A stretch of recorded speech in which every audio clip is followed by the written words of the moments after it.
Thank you, Mr. Khanna. Well, good evening, ladies and gentlemen, and a very warm welcome to this session on Future of My Plate.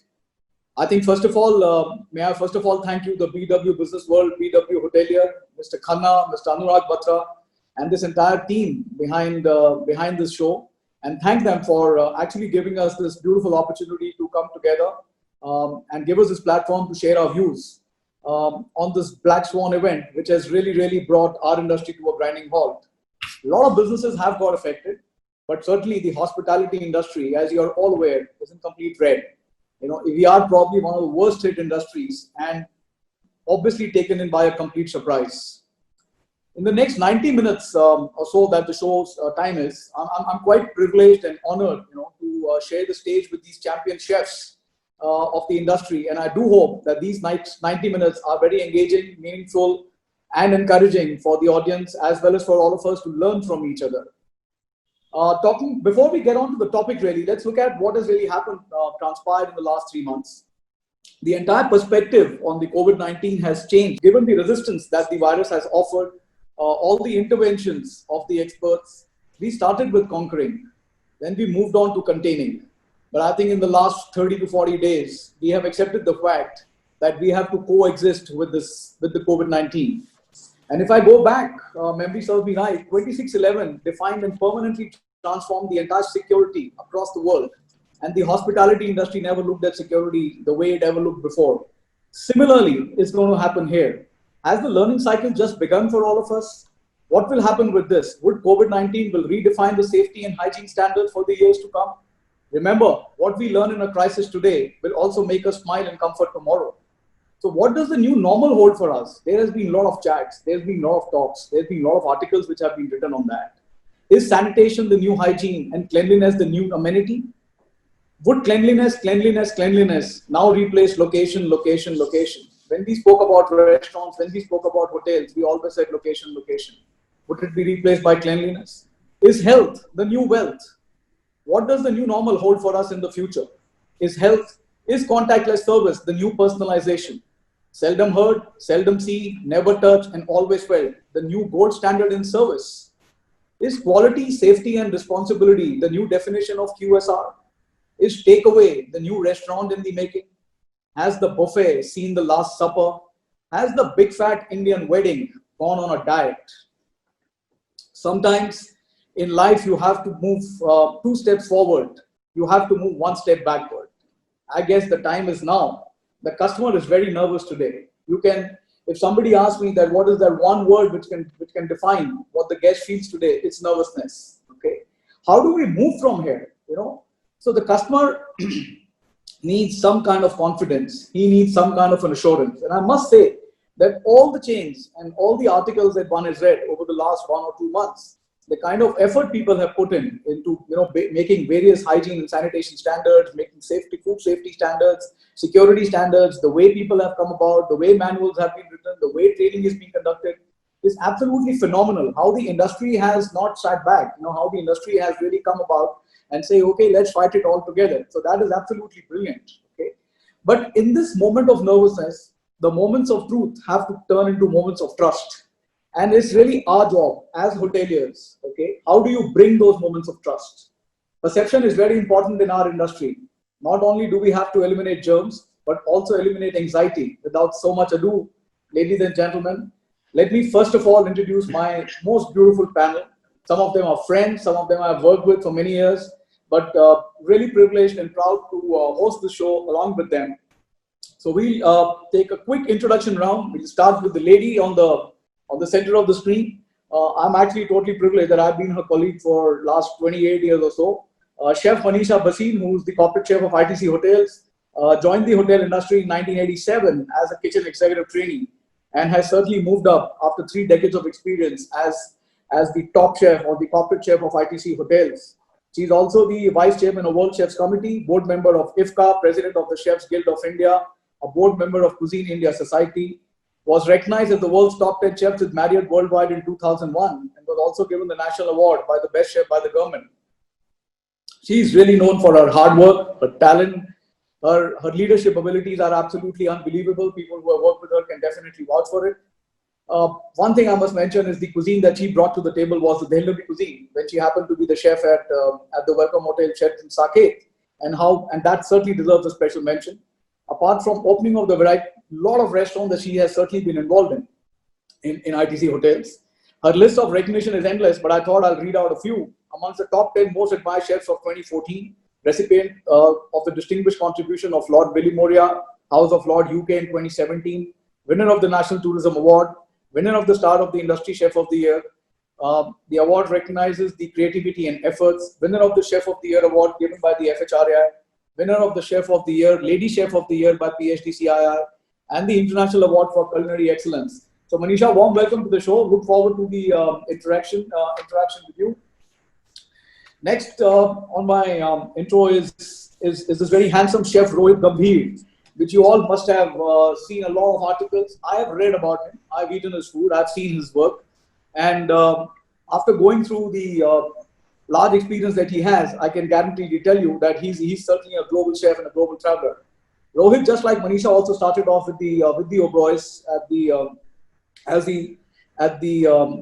the Center of Learning and Development in 1995. Has worked his way up. Is currently the boss of the Oberoi New Delhi as the executive chef.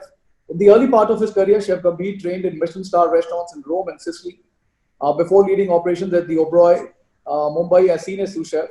His culinary explorations in Switzerland and Egypt named him the widespread recognition.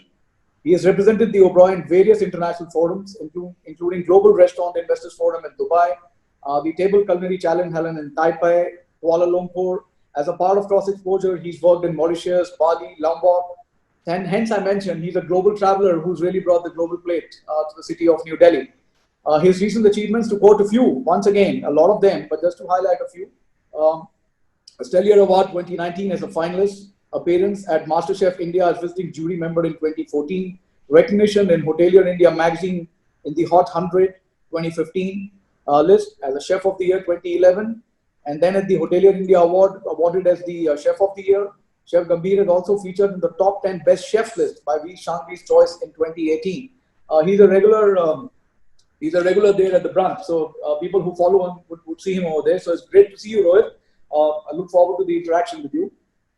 The next on my list is Chef Arun Sundaraj, which I'm sure he's an extremely well-known face in the industry. He's been with the Indian Hotels company, so we're going ITC Hotels and Taj, really a person who spent again 27 years with the Taj with a variety of experience. He's worked, he grew up in the city of Mumbai and was fortunate to get an opportunity to travel extensively as a child, which exposed him to different cuisines and ingredients, and that's what probably generated his interest to become a chef.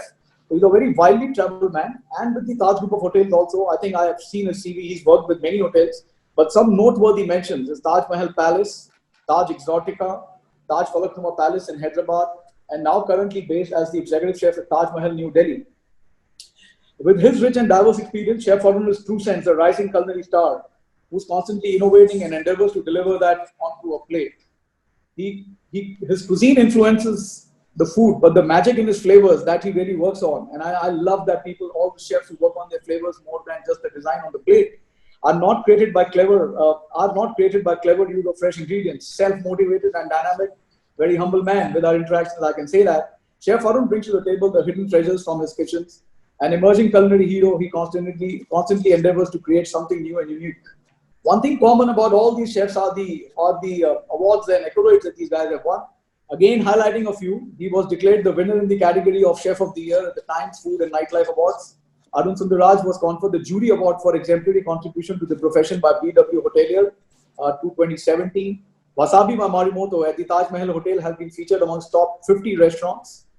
Work was featured amongst the top 50 restaurants in the world by St. Pellegrino for 2 consecutive years. Definitely a proud moment for India. Well done, Arun. Warm welcome to the show. We have Himanshu Taneja, who is the culinary director from South Asia Marriott International. A very young and a very dynamic chef. Himanshu commenced his career with the Marriott International in the year 2010 as executive sous chef at the JW Marriott Mumbai. In a span of 3 years, promoted as an executive chef of the hotel in 2017 and then moved to St. Regis as the director of culinary. Given his remarkable contribution in growing the culinary operations of the St. Regis Mumbai, Himanshu was appointed as the director of culinary for India in 2018. His repertoire and knowledge about the science of food has resulted in his rapid growth and trajectory within the organization and promoted as Director of Culinary for South Asia Marriott International. With 20 years of experience, he is highly respected amongst the peers within the organization and the industry. He is very instrumental in positioning the F&B reputation in the country, having created concepts that are both innovative and trend-setting. So we'll have some questions for him based on those concepts that he's been working on. Next is Chef Sharad Dewan, who's probably one of the most well-known chefs in the younger generation, who's now currently the regional director of the Park Hotels. Award-winning innovative celebrity chef Sharad Dewan, often addressed by media as the food fashionist. Alchemist of Food, is regional director of food production at the Park Hotel, Kolkata.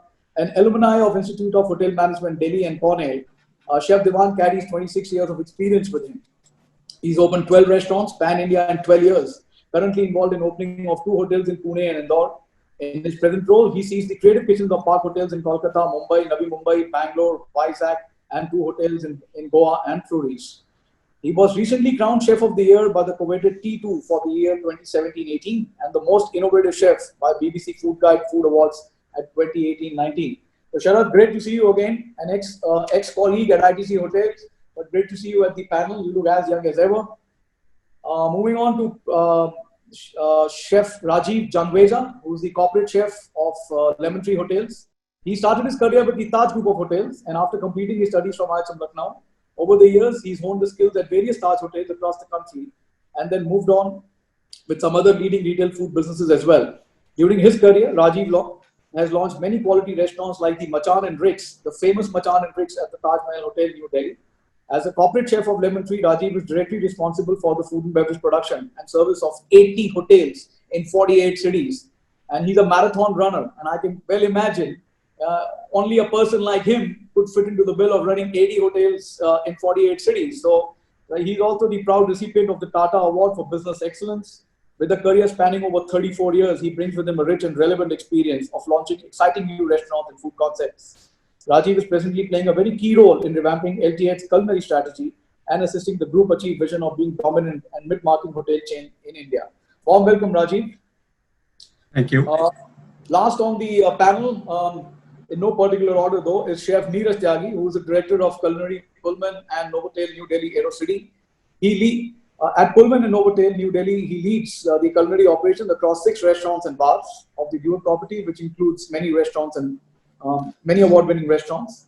His vision is to cultivate and maintain the finest of culinary operations, establish and enhance the dining standards, increase quality and productivity, and ultimately guest satisfaction. Majorly focused on hygiene and sanitation, the need of the hour. Requirements are very passionate about training and development. So obviously he's going to speak a lot about people engagement. At the dual property, he's responsible for curating and presenting innovative dishes with distinctive twist, offering exquisite and modern gastronomy to the guests. Again, an award winner, received several accolades in the hospitality fraternity, such as Chef of the Year by BBC Good Food, Best Executive Chef of the Year by BW Hotelier, runner-up by Hotelier India, and many more. Okay, I think there's a bit of a disturbance, so I'll come back to you. Okay, I'm going to move on to my next panelist, which is Chef Rohit Gambhir. Okay, so Rohit, there's a lot of literature which one has read, over the last 1 or 2 months. Okay, make it better, but just not safer. You don't touch the person, but you can touch his heart by touching his heart. You can touch him with good service. They can't see your smile because how can your service bring a smile that goes 1,000 miles? There's obviously a mask in between us and a guest today. There's obviously a screen in between a guest today. But is there an opportunity available to reinvent a new cuisine theater of experience? That's my one question for you. And yes, two, I thought, could you repeat the last part again, sir? Sorry. So I said, okay, I'll do that. Is there an opportunity to reinvent the new cuisine theater of experience with so many barricades now? There's a mask, there's a screen, there's a contactless service. You can't go near a guest. Your plates have to be pre-plated. So there's obviously a lot of movement which is going to happen on that side in the future. I know there's a lot of work which is happening. Okay, and two, with your vast travel experience and a company which is truly global that you work in. Okay. There are a lot of trends that one hears today. People say that the fusion is going to go out, liquid nitrogen is going to go out, foam is on its way out, and what's going to really come back is the local. And Chef Manisha echoed the same sentiments, regional, back to roots. healthy, traditional, indigenous, seasonal flavors. So you may like to join both the questions together, but what I'm just trying to come back to you is that what really is the future of food and beverage dining or the restaurant dining in five-star hotels going forward? I think it's a movement that you have to, which began, if you ask me, many years back. In fact, all of you also started in that particular fashion. Probably I guess I said that has the time come when the responsible dining takes a one step forward, and is there a place for every menu, which is when you see and what you eat. There are a lot of hotels who now, like our hotels, you write about the fish. This is overly fished, so you put that in red. This, you put a tag on a buffet that so much 40% of the produce of the buffet is locally produced. You're saving on the carbon footprint. So these are some of the new norms which are obviously coming about. This we've been speaking about, and as we go forward. But I'm glad that you brought out these points as well. We'll move on to Chef Himanshu Taneja, who's, I was reading his CV and seeing a lot of work that he's done with the Marriott Hotels. All right. So, Himanshu, my question for you really is that the millennial India is also now slowly and steadily advocating sustainable dining, and food isn't, it's just not the food which comes to your plate. It is the whole process of the production, of the farming, of reducing the food of animal origin, fish at risk, healthy and well-being, fair trade practices. So it's a whole supply chain of sustainability which has to come into play. There are a lot of chefs who've been speaking about this. There are a lot of youngsters who are getting into it. So what's your take on sustainability today and the future that it holds on the food part? Well, thank you so much, Mr. Chadha. Great. So I think a very important take from you is that normally a business will never succeed in society which has failed. So you're really talking of a big, large movement. It's a food culture that you spoke about, and how do you take that culture down the line? How do people understand the complete sustainability cycle? Because it's just not about buying organic food. I think it's the complete cycle of the produce, of the plating, of the getting, of the transportation, cooking techniques, food democracy. All those factors have to come into play. So Himanshu, that was a great take on the sustainability angle. So we certainly have to be more inclusive, definitely, and more responsible as well. More responsible. So we go back to the word responsible dining, which I asked Manisha. So I know a lot of us have been practicing that for many years. Tell me, because you work for the Marriott, so obviously you have a lot of knowledge of what's happening around the world. There is all the food cities which they say, whether it's Rome, Florence, Paris, New York, London, Madrid, Bangkok, Sydney. These are all top cities in the world. How are they coping up to the COVID-19 situation? Is there a bounce back? Is there a bounce back that we can learn from? Is there a bounce back that can teach us something? Have they started driving in the volumes once again? How has the customer reacted? Do you have any insights from, because you have a lot of colleagues whom you work with? So can we get a first-hand information? Because what you read is what you get. So you actually, you echo something which I started off by saying that sanitation is the new hygiene and cleanliness is the new amenity. It's all cleanliness vis-a-vis location. All these countries who are coming back, and there's a lot of, you echo the same sentiments that these are the new buzzwords. So are these the buzzwords of luxury or food and beverage dining tomorrow? Probably it is. So I'll come back to you because I have to ask you another question which I've noted down. I'm going to move on to Chef Arun Sundaraj, my dear friend, and I've got a very interesting question for him because I also want to know what's going to happen in that space. Arun, the wedding market in our space is estimated to be almost 5,000 crore upwards. And there are no official numbers recorded. These are numbers which are collected by various hotels and people. But as I mentioned to start with, has the big fat wedding on a diet? Yes, it has. The band baja barat is totally muted. You have a cap on the number of people that you can take. All of you sitting on this group, including me, we have thoroughly enjoyed being part of some most amazing weddings that this country is hosted. For a lot of foreigners, for a lot of Indians. So the bars are running dry. When do you think the Indians are desperately waiting to get back to the dance floor? that big the big dance floor with lots of alcohol. So how are you all coping with it today? Because I hear a lot of people now saying I'm doing 5 weddings together and 10 weddings together. Is small the new personalization number, or how does it work? And what do you think will happen going forward? Because you've been personally involved in such outstanding wedding events. So some great thoughts, Arun.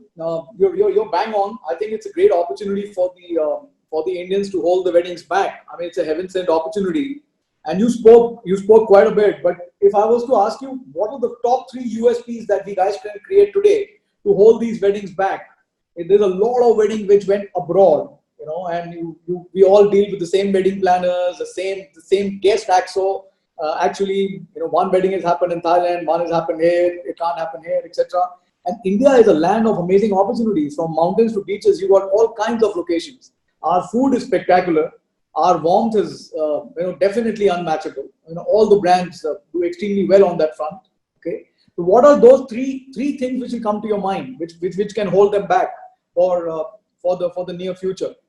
Okay, which every hotel has kind of. So the new rich kid in town is the 5-star takeaway service, right? Okay. So until about 4 months back, not many were into it. Today, almost everybody is into it, right? There are menus and menus and menus. You want to order a club sandwich, or you want to order a dal, or it's available to you at your doorstep, right?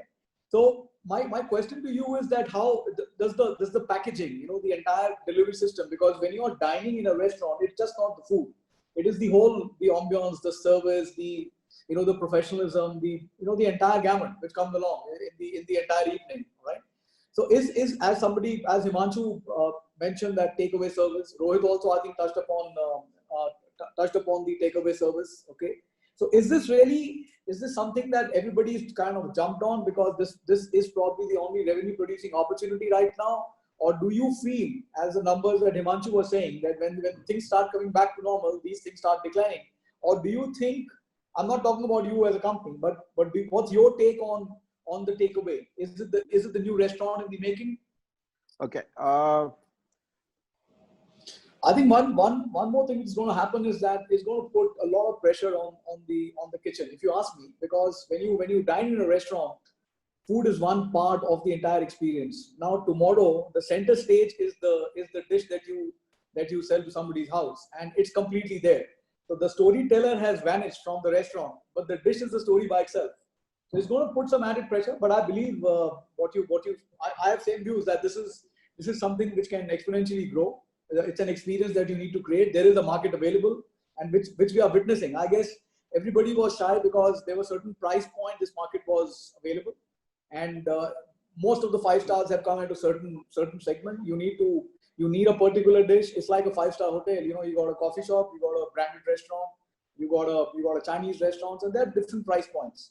And same thing is going to happen in this space as well. So I'm glad packaging will play they call it the pink box, but how beautiful that box looks is something important, because how beautiful it's really replaced the paper linen today. You are not looking at the cutlery, crockery, glassware. You are looking at that one biodegradable box which comes in front of you, and how is it tagged and how is it cooked. So it's going to put a lot of pressure back on the system, but definitely is here to stay. So I'm glad we share the same views. Okay, so I'm going to move on to a slightly more topic, slightly more serious topic, which is very relevant today, right? This is off to Chef Rajiv Janveja. Okay, Rajiv, we all grew up by looking at the 4 C's of food hygiene safety, which is cleaning, cooking, chilling, and cross contamination. Has that been now taken over by the 4D, which is the discipline, distancing, diet, and disinfection? Is the importance of hygiene and food safety in the entire supply chain has become much more important than ever before? I heard the chef's views that we were always there, but has it taken more prominence? Has it become even bigger? Do you expect a whole variety of changes that will come through? You run large number of kitchens, large number of hotels. It's a massive operation, right? How do you maintain those standards? So what's your take really on? Do we think that there's going to be a dramatic change which is going to come forward? The laws are going to become more stringent.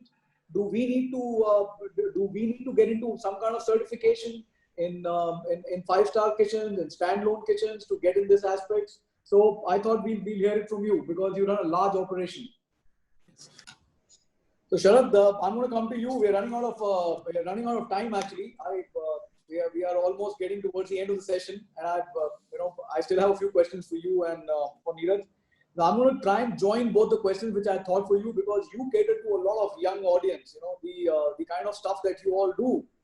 There's an amazing job that you all have done in Kolkata or Delhi or wherever, Vizag. So there's some great stuff that one hears. And there's always a debate which for some reason goes on between five-star hotels and standalone restaurants. The industry is going through a tough time. It's us as well as the standalones. I don't know what the future holds for both of us. So what's your take on that? That's one. And my second question is the breakfast at midnight is become a dream. We are all asked to go back to sleep at 9 o'clock today. So, early to bed and early to rise. So are the chefs getting ready with some really bumper offer? Because when the crowds come back, I guarantee you they'll come back in large numbers. Right. So Sharad, great. That was a great, very, very encouraging, some great ideas and some fabulous work done. I don't know about the others, but I'm certainly recharged. I can, just to listen to you and some of your creative ideas, I can sit for another hour, but that's for another day, either in Cal or in Delhi next time you're in town. So, but I'm superly impressed. And I think that's the way to look at life. It's just the way you move forward. It's all about, it's all in your mind. Correct. You are going through a tough time. It's all about the attitude. How do I battle it out today to reach a higher tomorrow? So that's brilliant. Okay. Right.